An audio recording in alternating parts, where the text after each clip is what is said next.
Hello, everyone, and welcome back to the Good, the Bad, and the Ugly series, where today we're going to be focusing on France as we head into this 2026 World Cup. Now, Yali, for whatever reason, France are the second favorites in this tournament, and for the life of me, do not understand why. I don't get it. Let's start off with the good, and I think it's the only good, and that's their phenomenal attacking options, incredible attacking talent, some of the best players in the world, not only on talent but also in form. You have Shirky, you have Doué, you have Mbappe, you have Dembele, you have Olise. I mean, phenomenal players. But the problem is, you can't play all of them at the same time. You just can't. Football does not work that way. And for whatever reason, whether it's the bookies or football media, everyone seems to be ignoring that. I'd love to hear your thoughts more. Yeah, I think it just came to my mind, but a perfect example of this is sort of that Barcelona team when they had like Griezmann, Messi, Suarez, Yeah. Coutinho, and Dembele, all these guys. Yeah, I mean the bookies and the people. I mean, I don't want to call anybody out, but it's a little lazy to just look at the attack and say, "Oh man, yeah, these guys." I mean, I completely agree with you. Not only is the fact that that you can't play all of them, is the fact that the ones that you do play, half of them are gonna probably be out of position. Yep. So you have that as well. I completely agree. The good here is the attack. I mean, like you said, but but the question that I ask you and I ask those like listening and watching us, just because you put more guys doesn't mean that you're gonna attack any better.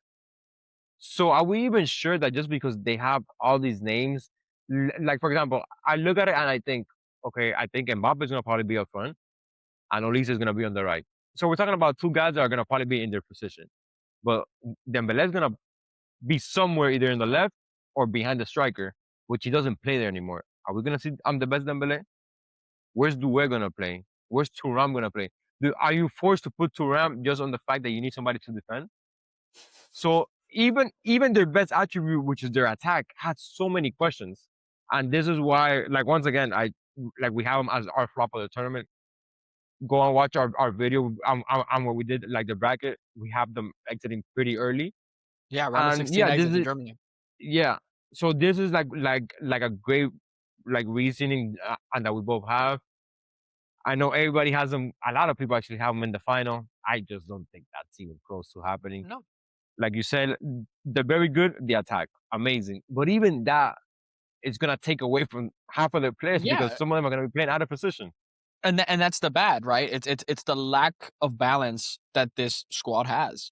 The fact that they also don't really have any natural creative midfielders. You're then almost forced to put an attacking player to play as a 10 when I don't think any of them actually have the attributes of a traditional number 10 that is linking up the play, dropping in deep, sort of bringing everything together.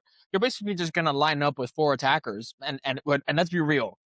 Mbappe does not track back. That guy does not defend. Yeah, You no, know, he's actually and like the attacker that defends like the least like in all of Europe. So yeah, there's he that so for you. he doesn't defend. So it's like you're then going to then wanting to ask the likes of Dembele and Olise and all these other guys who are also phenomenal players of their own. That let's be real, they have nothing to envy Mbappe anymore. Especially when you look at the fact that now finally, the rest of the footballing world caught up to the fact that Mbappe actually hurts his teams as opposed to helps them. With PSG winning two back-to-back Champions Leagues and Real Madrid winning a Champions League right before Mbappe's arrival. The guy has the opposite of the Midas touch when it comes to that kind of thing. So it's just like there's a very clearly, and we've seen in Real Madrid, there's a lack of balance at Real Madrid. Why does everyone now kind of just ignore that there's going to be a lack of balance in this France squad? There's clearly a lack of balance.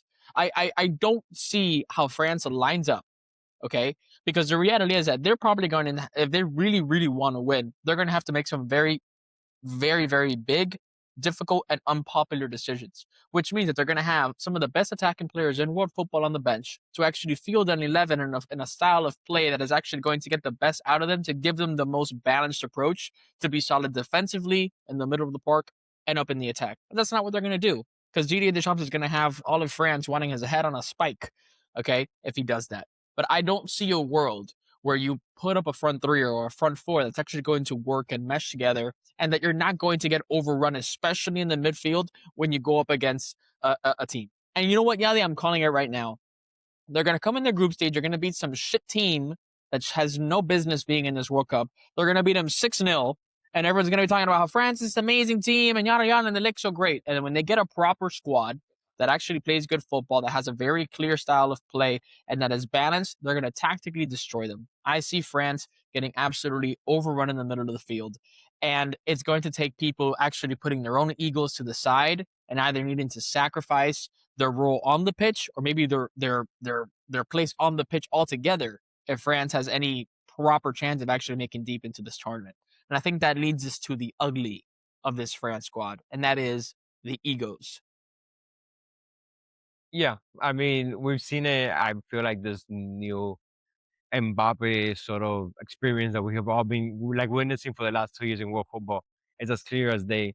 Mm-hmm. But I don't think it's about him anymore as well. I think it's about a player like Usman Dembele who just won back to back Champions League, who won a Ballon d'Or, who's I mean, I know people don't want to call it. He's a better player than him. He just Yeah, is. He's shown right it. now, He's yeah, shown up in the big games, and it gets to a point now where he's gonna probably play out of position. He's a player that, for all the wrongs that he did at Barcelona, the guy presses like a madman. How is he gonna feel when he's out there in 90-degree weather here in the States, pressing like a madman, and Mbappe is just walking around? There's egos there. There's egos everywhere. All those players have egos. And I think it's gotten to the point now where it's not just us like that see it from the outside. I feel like a few years back, like the players, like there was a big difference between Mbappe and the rest of them, and that gap has closed. And I feel like all of them have looked at it like a few years back, and we're like, you know what? Sure, he's not running, but he's like the best player. He's so much better than all of us. And I feel now it's gonna get to a point where when all these guys are running, they're gonna look at him and be like, dude, like what the hell are you doing?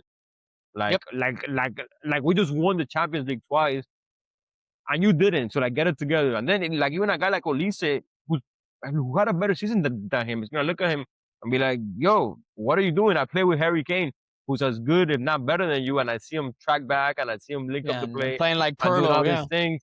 Yeah, and what the hell are you doing? So you have that. There's one thing that I want to touch on, Javi, and I completely agree with you. The 11. I think we all agree that they don't have sort of like that attacking creative like midfield. The closest thing would be Shirky, even though he's super offensive. He's probably not even like I think he doesn't start yep, because, like I said, it's gonna be Mbappe, Olise, and Dembele, and you're gonna have to put Doué just on the fact that they won the Champions League. He played all 120 minutes. He's like a big star in France.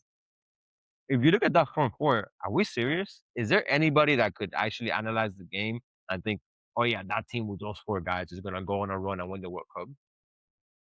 So we have the ego part, like you said. I mean, come on, all those guys are superstars everywhere. Half of them are gonna be playing out of position. How are they gonna feel about that?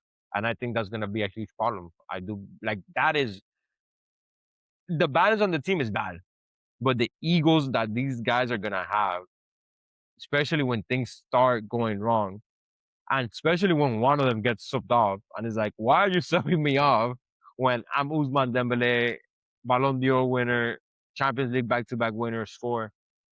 I think we might see a little bit like a little repeat of what we saw in 2010 when they almost beat each other up in there. So so that's something that could definitely happen in that team for sure. We might look like clowns, but this is like our flop of the tournament. I have absolutely no yeah, doubt in my mind that these people are going 100%. home pretty early in this tournament.